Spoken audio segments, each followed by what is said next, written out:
Bueno, pues muchas gracias por recibirnos. Yo soy Karen Medellín, soy de CIO Noticias y del Heraldo del Estado de México. Okay. Antes que nada, pues quisiera felicitarte por tu película, Paradise. Me impresiona mucho el talento y está increíble. Bueno, este es tu primer largometraje. Sí. Cuéntanos, por favor, ¿cómo fue para ti trabajar con estrellas internacionales como Eiza González? Bueno, es mexicana, pero pues ahorita ya está triunfando también. No, totalmente. O sea, la verdad es que Eiza fue una compañera de viaje maravillosa, que se esforzó y lo dio todo para que su personaje fuese memorable, por un lado, y por otra parte, para que utilizáramos el tiempo, para que utilizáramos... Espera, déjame formularlo de otra manera.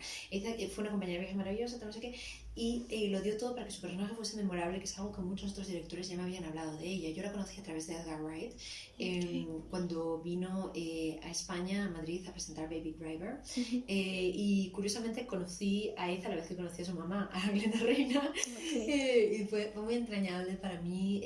Y una vez la contacté en persona durante esa cena, pues ya me decidí a trabajar con ella en la película, porque me pareció alguien cariñoso, cercano, y de quien desde luego pues se puede tener una expectativa por el hecho de haberla conocido como ídolo de adolescentes, pero que muy rápido derriba cualquier barrera que pueda existir y con mucha facilidad desarrolla un personaje más allá de lo que existe en el guión y más allá de cualquier estereotipo que se le pueda aplicar, ¿no? Maravillosa experiencia. Y después, sobre el resto, pues yo me pasé varias semanas en Los Ángeles hasta que la primera actriz se incorporó al proyecto, que fue Danielle McDonald.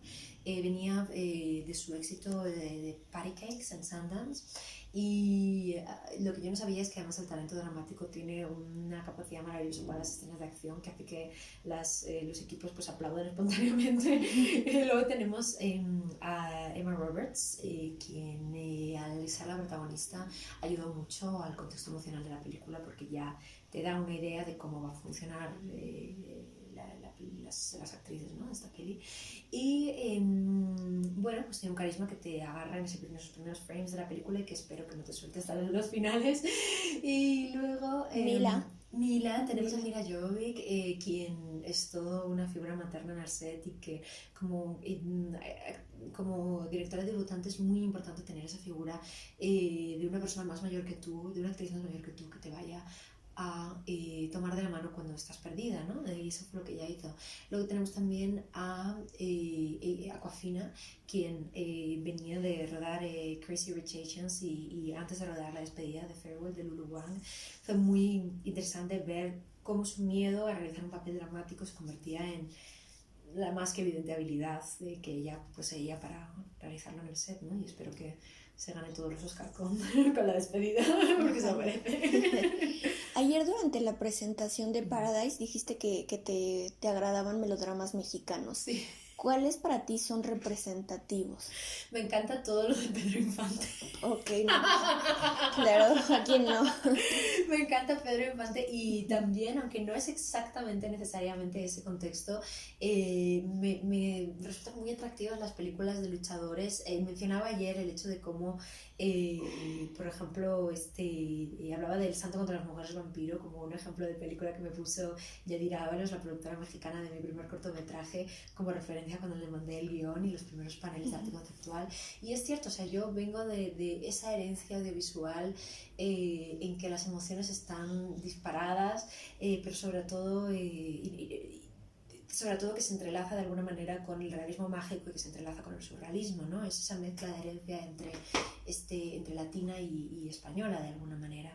Y por ejemplo, me interesa mucho, más allá de las películas de Pedro, me interesa mucho la época mexicana de Buñuel, por ejemplo, ¿no? Me interesa mucho el discreto, no es el discreto encanto, es, ¿cómo se llama en castellano? La de las ovejas. El ángel exterminador, por ejemplo. Me interesa mucho... sí, bueno, es que Encanto no es melodrama, pero me interesa mucho el ángel exterminador, por ejemplo. Me interesan todos los melodramas que empujen clases sociales unas contra las otras, con un componente dramático interesante. Y lo que me gusta de Buñuel, por ejemplo, es cómo toma todos esos elementos de contrastes emocionales y los convierte en un drama social que es relevante incluso hoy en día, porque habla de una pelea entre clases que se incluye también en Paradise Hills, ¿no? ¿De dónde surge tu interés por plasmar en el cine esto del realismo mágico? Pues tiene mucho que ver, supongo que con, como decía, con el hecho de ser española, pero de que mi familia tenga también una cierta herencia latina, ¿no? O sea, por querer hablar de películas que de tradición mediterránea, como por ejemplo ha hecho, yo qué sé, aparte del propio Guillermo del Toro, evidentemente, que para mí es una referencia y cuya La forma del agua ya se inspiró en los melodramas como tal, de una forma maravillosa. Me interesan mucho cineastas como Fellini, por ejemplo, que siendo italiano, sin ser latino, te agarra de la mano y te muestra un mundo en que nada es lo que parece, pero que sobre todo te tienes que dejar el cinismo en la puerta, ¿no? O sea, te tienes que dejar llevar por el transcurso de la historia de la manera más libre posible, porque te va a juntar todos los géneros.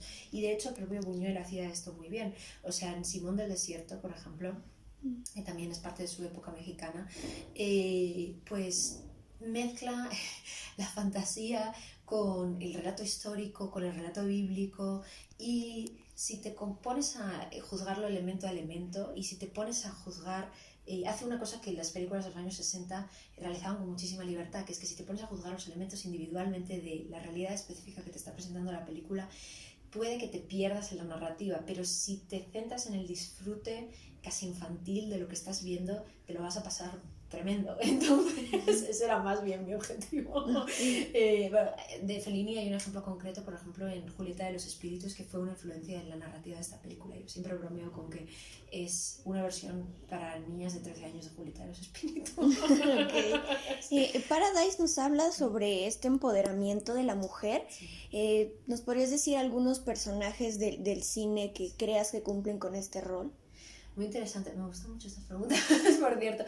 Pues mira, te puedo hablar de las protagonistas que usé específicamente como referencia para las actrices de nuestra película, porque yo le tengo mucho cariño a hacer como pequeños, como los casetes que se hacían antes para los enamorados con las playlists románticas, pues yo se las hago a las actrices con pequeños vídeos que junto con diversas películas que me interesan como referencias para ellas.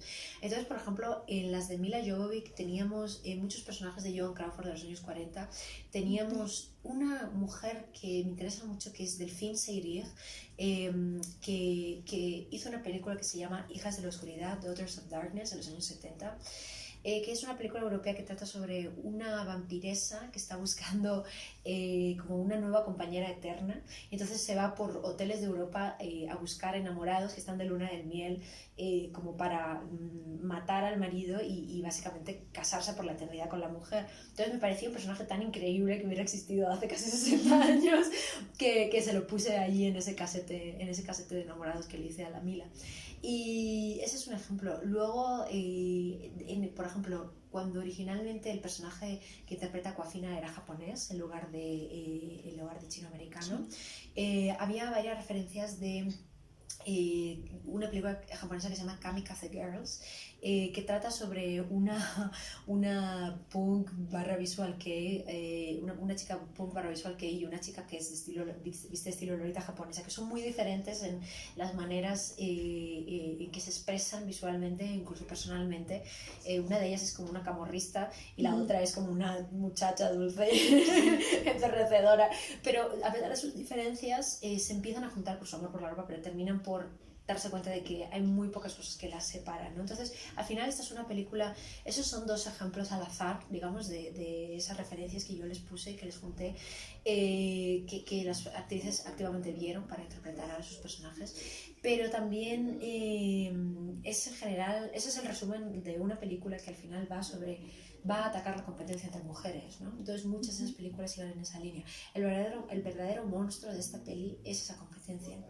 Y entonces muchas de esas películas, aunque fuese pues una película de los años 50, de Kurosawa, por ejemplo, que les estaba poniendo de referencia, como puede ser Rashomon, que usamos la muchacha, la princesa de Rashomon, lo usamos también de referencia al reel original para el personaje de Awkwafina, con sus diálogos y sus monólogos sobre la independencia femenina y sobre su punto de vista en la experiencia de abuso que sufre. Todas tenían ese hilo en común de que estaban luchando contra elementos sociales que las estaban reduciendo, que las estaban diciendo que tenía que ser de una manera concreta cuando ellas quieren expandirse, quieren reclamar su espacio, ¿no? Claro. De este cine, o sea, de que se incentive a estas mujeres a seguir haciendo estos personajes. Pues la verdad es que creo que es imprescindible. De hecho, creo que Iza está abriendo ese camino en estos momentos en Hollywood. Sí. Ella está pasando de esa etapa inicial en que ven allí una mujer hermosa y le quieren endiñar únicamente papeles más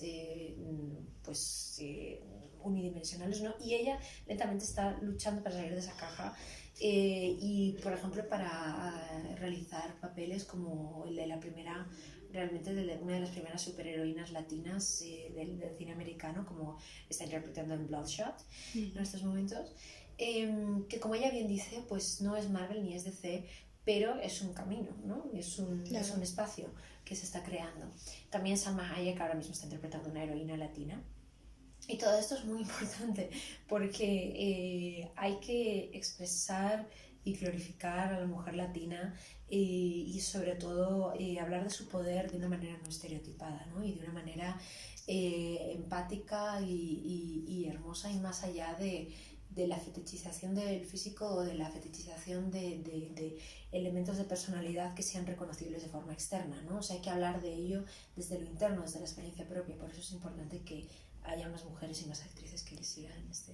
Por último, ¿te consideras una heroína rebelde?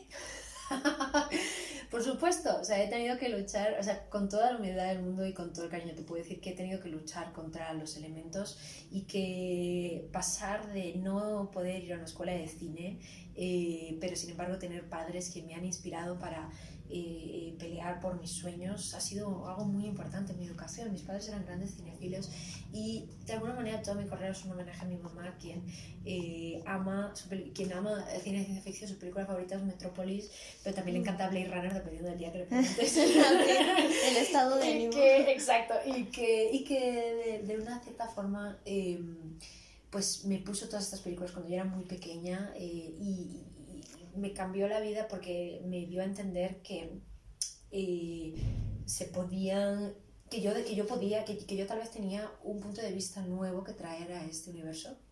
Y sobre todo el hecho de que lo que comentábamos antes, ¿no? O sea, que como persona LGTBQ, persona que ha sido marginalizada durante una gran parte de su vida, que nunca ni racial ni socialmente ha entendido ella misma en qué espacio se encontraba. Soy la otra edad en muchas cosas, ¿no? De alguna manera soy privilegiada porque paso por mujer blanca, porque he tenido los recursos para por lo menos ir a una universidad pública, pero sí que he tenido que luchar contra el machismo de la industria, he tenido que luchar contra productores que me decían que qué bien poder, que tenía que buscar a productores que tuviesen que querer trabajar con una mujer hermosa, cosas así que al final te bajan el alma a los pies, pero contra las que poco a poco se puede abrir un espacio que contradiga todo lo que te van diciendo que no puedes hacer. Y eso es lo más importante al final, sin ningún ánimo de venganza, simplemente lentamente ir probando que las personas que dudan de ti se pueden equivocar, ¿no?